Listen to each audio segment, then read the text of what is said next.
తను నాకు అంత క్లోజ్ ఫ్రెండ్ కూడా కాదు, అయినా సరే నా కోసం నిలబడ్డాడు, నా కోసం అందరితో మాట్లాడాడు. శేఖర్ బాష్ ఎక్కడ ఉన్నాడు? Please command, please. I understand you for life. Please. Actually, I think it's been years since we met. But I'm indebted to you for life. Thanks a lot for coming. Thank you very much. ఖచ్చితంగా నేను లీగల్గా proceed అవుతున్నా కూడా already.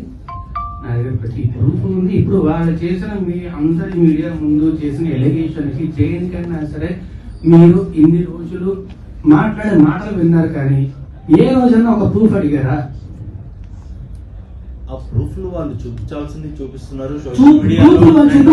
ప్రూఫ్లు వాళ్ళు మేము కోర్టులో చూపించుకుంటాం.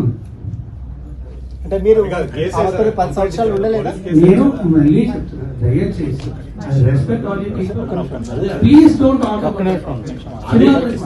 లేదు లేదు ఫస్ట్ ఇది అయిపోయాక సినిమా గురించి మాట్లాడాలి. సినిమానే దానికి ఏం ప్రాబ్లం లేదు.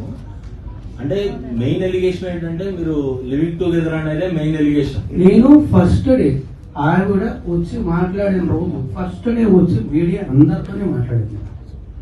నేను ఆ రోజు చెప్పిన దాంట్లో ఏ అబద్ధం లేదు, ఇప్పుడు కూడా ఏ అబద్ధం చెప్పట్లేదు, అబద్ధం చెప్పాల్సిన అవసరం కూడా నాకు లేదు. ఆ రోజే వచ్చి ఇప్పుడు నేను ఆ రోజు ఆవిడ బయటకు వచ్చి మాట్లాడిన దగ్గర నుంచి ఈ రోజు దాకా బయటకు రాలేదు, మాట్లాడలేదు అంటే మీరు అడగచ్చు. నేను వచ్చి మాట్లాడాను, అందరి మీడియాతోనే మాట్లాడాను, అందరితోనే మాట్లాడాను, అందరికీ చెప్పాను. ఆ రోజు చెప్పింది మొత్తం పచ్చి నిజం. నేను చెప్పిన ప్రతిదానికి కూడా ప్రూఫ్ ఉంది. అది దాటి కూడా ఇంకా చాలా ప్రూఫ్ నా సోదరుడు శేఖర్ బాష తీసుకొచ్చాడు. నా దగ్గర కూడా ఇంకా చాలా ఉన్నాయి. అందులో వేరే వాళ్ళ పేర్లు అవి డీటెయిల్స్ ఉన్నాయి కాబట్టి వాళ్ళ గురించి బయటపెట్టలేక నేను అవి కూడా బయటపెట్టట్లేదు.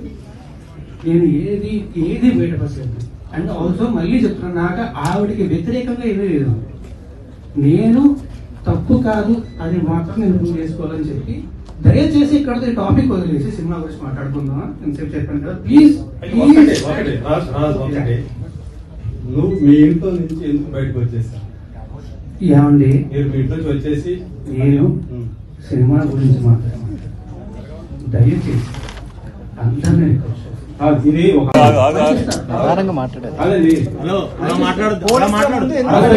అరవద్దు అనే మాట మాట్లాడదు. అందరూ ఎందుకు తప్పించుకొని తిరుగుతున్నారు చెప్పండి. పోలీసుల ముందు ఎందుకు అటెండ్ కాలేదు? మీ మీద కూడా మీ న్యాయవాది అయింది, మీ అడ్వకేట్ అయింది. నోటీసులు జారీ చేసినప్పటికీ కూడా నాకు రమ్మన్నారు కదా, మిమ్మల్ని పర్సనల్ గా హాజరు కమ్మన్నారు కదా పోలీస్ స్టేషన్ లో. నేను నాకు నోటీస్ ఇస్తారు, నేను తిరిగి రెస్పాండ్ అవ్వాలి, నేను అయ్యాను. ఈ టాపిక్ గురించి అయితే మీరు మాట్లాడండి. లాయర్ ని పంపిస్తే